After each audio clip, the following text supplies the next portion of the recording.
This is topical issue once more. The topic is beware of wolves in sheepskin. Doomsday cults. They started in the beginning of man's interaction with spiritual connections. In ancient Egypt, ancient Mesopotamia, ancient Greece, and many other ancient cultures.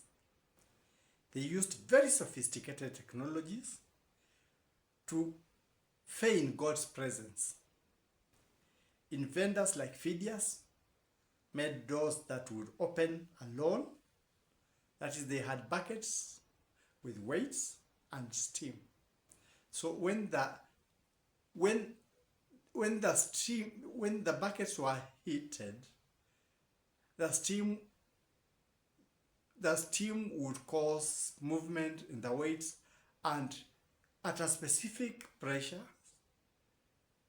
the buckets would whistle loudly and then move levers and the doors would open. So that time people are told, God has opened the doors, it's time to go and worship. And they had, if it was Diana or whatever, they had the statue there.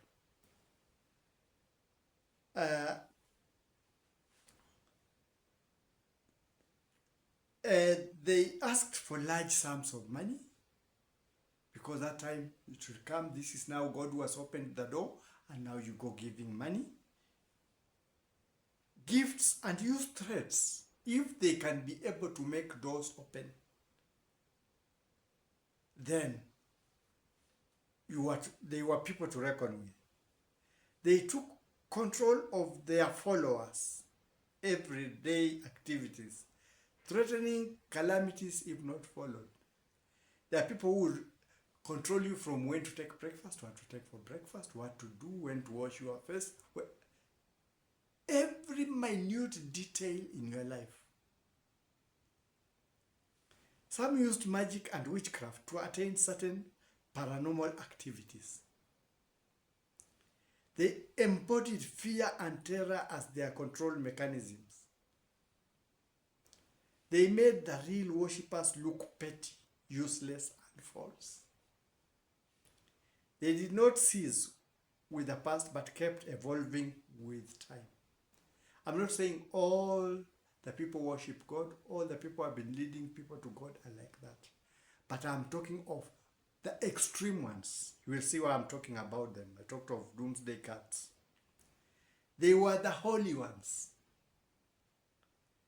If in witchcraft, the most powerful, and wanted to set programs for their followers. Sometimes they set rules and structures to be followed.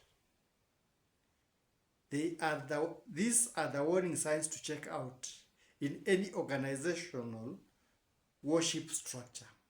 Beware of this, because things are happening around the world. Things are happening in Kenya. The Shakahola thing, where people are massacred, has again started having a resurgence. And this is because of these things we are talking about. There is one that talk of your congregation being more holy than others, and you being the only people entitled to go to heaven. There are others who keep maligning every other denomination, every other religion. All the other people are telling lies. Even if it is from holy books, it's only their brand of belief. If they are 30, 40, 50, they only believe in this world. They are the only ones who will go to heaven. All the others will go to hell. I think you have made such a type of people. 2, draconian rules with threats of cursing and evil befalling one. Yes, this is the holy man, the man with a blessing and with a curse. And they will force you to do things even against your will, because if you don't do, you'll be cursed. And if you do, even what is abnormal outside the religion, if they are asked you, you are blessed. Cause of your blessing being equal to your givings. You have heard of this. Give everything and you'll be blessed. And when you suffer, you are told your faith was not strong enough. You did not believe enough. And thus you are suffering your own repercussions.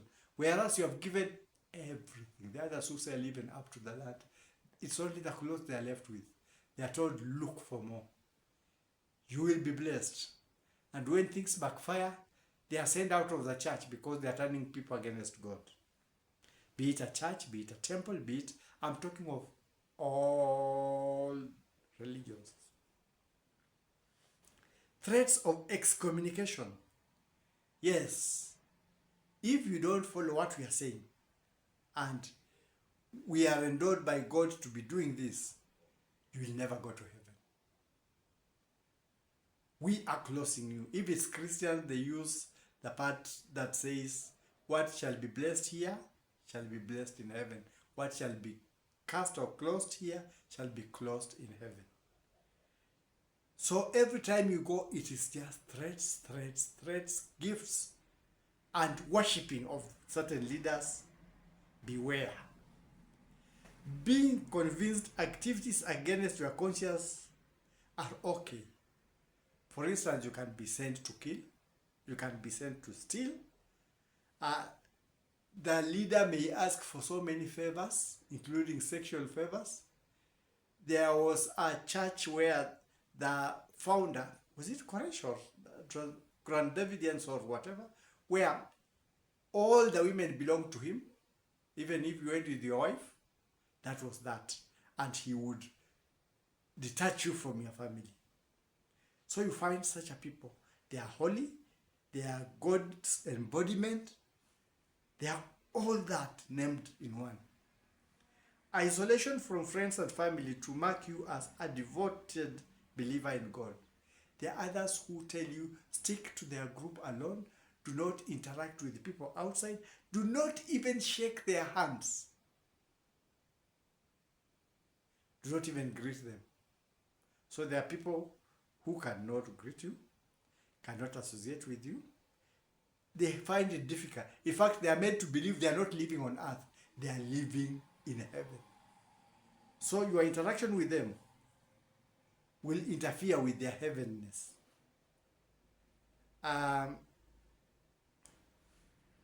Excess fasting by order in the leader's prescribed form.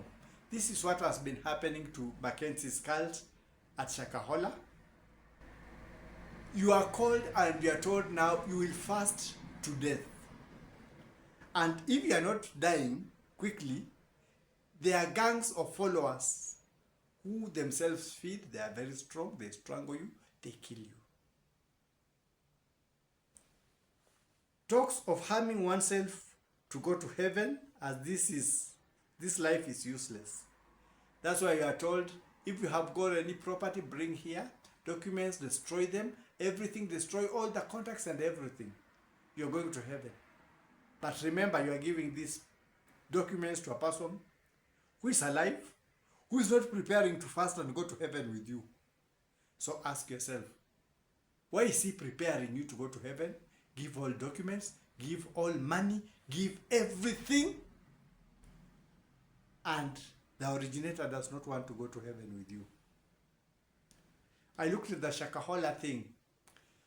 There was a small hut where there was a kitchen for Paul Mackenzie, or the owner. So the owner has a kitchen, be it small as it is eating. But the others, you are starving to death. Marauding gangs are killing you, and you're buried in shallow graves. But those who want to go, who have gotten the revelation of going, are having kitchens. Encouragement of ritual suicide, like the one I'm talking about. Suggestion of dying to go and meet God quickly, as it's taking too long. In the holy books, most holy books, there is no time that God said this is when the world will end, and now there are this number of days left, or this number of months left. So hurry up and come before that time. Because if the end will come, it will come. If it won't come during your time, it won't come during your time. Do not be in a hurry. Believe in God. Do whatever is happening. But do not be in a hurry. If you notice these things, flee as fast as you can. For you may be in a way leading to suicide or murder. Because in some cults or some religions where people are thinking of end time, and that is where their focus is, you are actually poisoned, beaten to death, strangled, or sometimes you're encouraged to fast until you die. So what would I advise? Have strong faith in God. Read the holy books. Follow with moderation. And remember, you are fearfully and wonderfully made. Remember, you are a temple of God if you are Christian. So God will also communicate to you. Your conscience will always lead you. If it says no, live in haste. Do not be bullied into anything. Because there have been even computer games where people earn points as you play. And the final thing now is suicide. There was it the whale or blue whale or something? There was a game like that, and youngsters ended up committing suicide because you are given one hurdle, you pass that hurdle, you're given another hurdle, you're given another hurdle, and you are doing so well, and they brainwash you. So you feel now you are operating on the other scale. And eventually, the last thing is, you are number one. Commit suicide. And many have done that. With this, you will evade being conned. There are people who are conned of money, conned of property, conned of family members, and even asked to send their children for sacrifices, or people they love. They are taken advantage of, murdered, or bullied into committing suicide. Faith should help you connect with God spiritually. If something is not putting a connection between you and God, not you and a person, you and God, please flee from it. It should not enslave you to a person or rituals you don't understand. Don't be told this is what we do, this is what I've been told.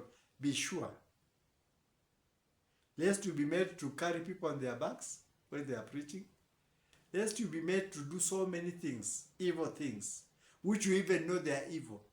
But now somebody has still fear in you. He's the God you are worshipping. You are no longer worshipping God. He has become your God. Have strong faith in God. Or those who do meditation, like those who do yoga and such like things in other religions. Faith is what I call for. Remember, your conscience will not cheat you. Listen to your conscience. If there is any premeditation of whatever you may be going through, something evil is coming, please just leave. Don't be afraid to leave, because you are not forced in. There will be always resistance, and other times if you say you are leaving, you will be dealt with or killed. So if you feel it is that way, just disappear. Don't tell them you are leaving. Believe and stay safe. This is what is happening around the world. This is what is recurring. If you find these things I've mentioned, please live. Take time to understand your religion. Do not wait for somebody to tell you. There are holy books. People telling you do not eat the fruit. That means do not gain knowledge. Read the books. And then, do not fail to do comparative religion. Read also for other faiths. Get to know what they think of. Because, like I'm going to tell you, it's very funny. People who worship, people of the Jita or Bhavagajita, yeah, that's the thing. And the Christians, they talk of Emmanuel, that means God with us. Talk of Krishna, God with us. Go to a Christian and tell him Krishna means God with us, you'll be in trouble. But that's exactly what it means, comparative religion. So you realize you may be talking of the same thing somewhere else, but this person is your greatest enemy because you do not even understand what he believes in. So even do comparative education. Read widely. Open your mind. Do not stick to somebody's saying and giving you orders as if he's the one that owns everything. You are the temple of the Lord. If you are a Christian, God will talk to you to your conscience. In your conscience, believe, trust, pray. God will talk to you. In other religions, there are different ways of connecting to God. The issue here is not connection to a building, connection to a city, because that's what we do. You will find others asking, now, we are Christians, shall we be facing Jerusalem? We are Muslims, shall we be facing? Those are just rituals that you have in your worshiping. It's not Jerusalem or Mecca or another place that is important. Those are just cities where prophets came from. What is important is your connection with your Maker. If you succeed in that, forget about cities, forget about everything. You are in line with God. If somebody sends you out of that, you are finished. Please take note of that, because things are happening haywire, and it did not start now. It started in the ancient times. So it has been happening. It's not that it has started happening now. And for those who are naive, they are always caught in it. Use your mind, use your conscience, use your religious books. Connect your faith with God, and you'll be safe. That's my take for today.